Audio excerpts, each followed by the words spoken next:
Hey, video games producers! I thought that 2013's leak of Assassin's Creed Black Flag would have taught you guys not to work on important presentations in public places. But oh no! Thanks to one careless so-and-so from Montreal, we now know the next Tomb Raider game will be called Shadow of the Tomb Raider. Stare at this photo that was snapped by Redditor HH280 on a crowded subway train in Montreal, and you can just about make out the name Shadow of the Tomb Raider in the top right corner of the document. That's some excellent, if not slightly creepy detective work there, Triple H. Now, it's probably a safe bet to assume that Shadow of the Tomb Raider will not feature Lara Croft climbing onto the backs of giant Lara Crofts and stabbing their weak spots, which is a shame, but I do have some other gameplay suggestions which I think will improve the series no end. So with that in mind, I'm Eurogamer's Ian Higton, and these are 7 things we want to see in Shadow of the Tomb Raider. Number 1, stop kicking the shit out of Lara. Lara is a pretty tough character. She's capable of surviving in the wilderness, crafting and improving gear using resources from the world around her, and she's also a highly efficient killer. Now, I get that to become as tough as iron you need to be forged in the fires of experience, but now that she's definitely proven herself to be tough enough, is there any way you could just sort of stop beating her up all the time, please? We've seen her fall on spikes, get knocked out by brutal enemies, she's even been beaten up by the side of a mountain, for crying out loud. Please, Square Enix, you've earned our sympathy already, and Lara's already earned her badass credentials. If you just see a way to making Lara less of a punching bag in the next Tomb Raider, we'd be really, truly grateful. Number 2, let the game breathe.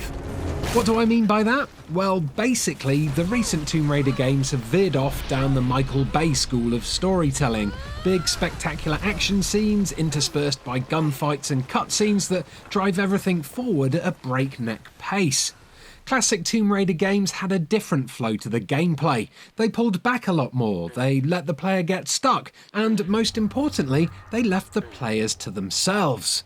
You see, back in the 90s, Tomb Raider levels were all about being isolated in vast, complicated spaces. Spaces that, after a bit of exploration, turned out to be gigantic single puzzles.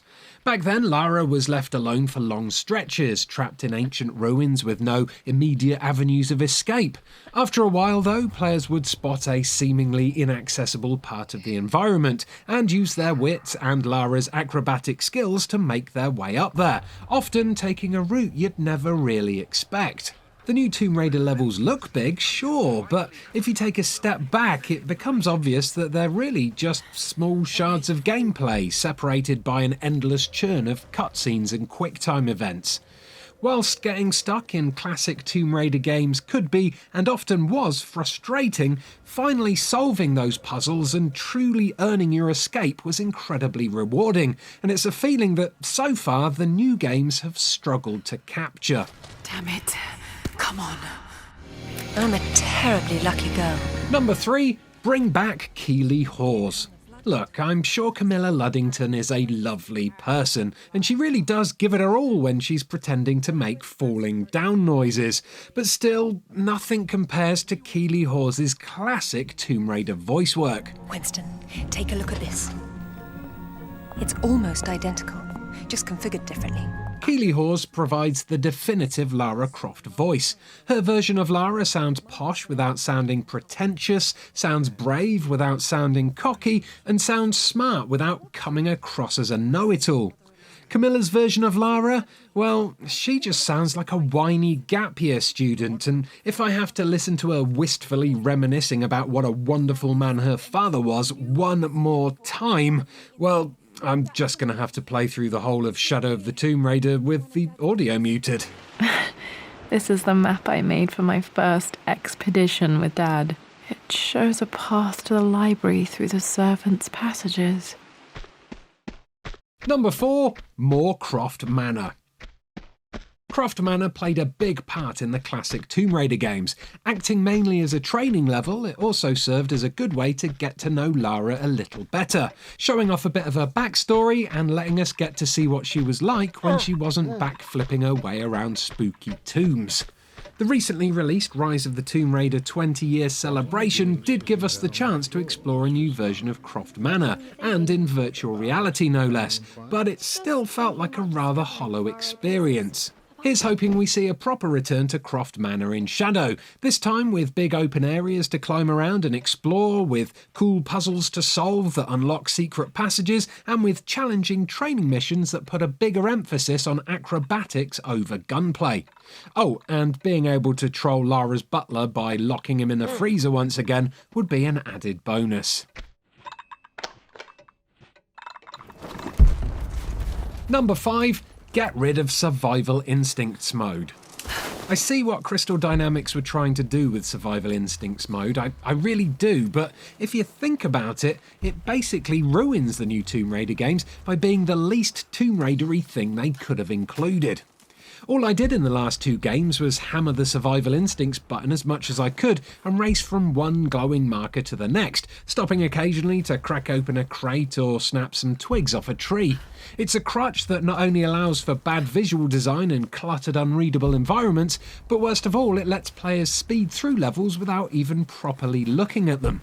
In the good old days, Lara's only key to success were her acrobatic moves and how she used them to unlock the environment. But sadly, that type of level design has taken a back seat recently, thanks to Lara's ability to highlight interactive objects at will. Basically, it's made the puzzles easier and the level layouts lazier. Get it in the bin. Sorry, Flopsy. Nice. Number 6, bigger and better endurance mode. I got a squirrel too.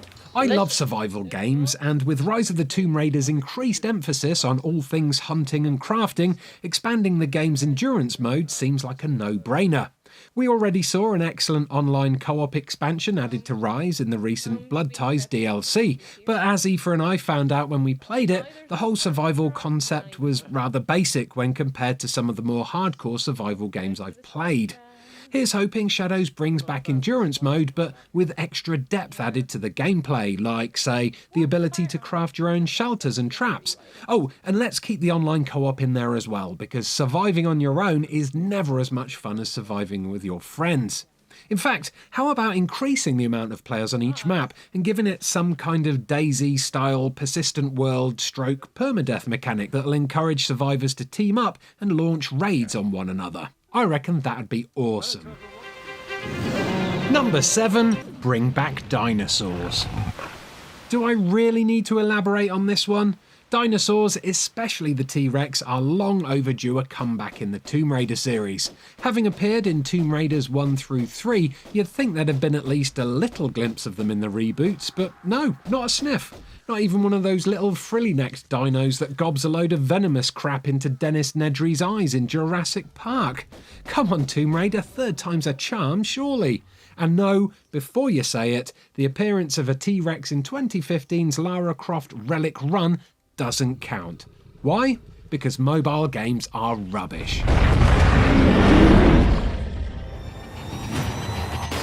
So, those were my picks for things we'd like to see in Shadow of the Tomb Raider. Do you think they're fair requests? Is there anything you'd personally like to change?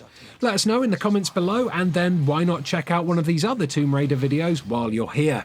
I'd recommend the Late to the Party episode on the top right of the screen there. It's very entertaining, especially if you enjoy watching Johnny have a meltdown, which I most certainly do.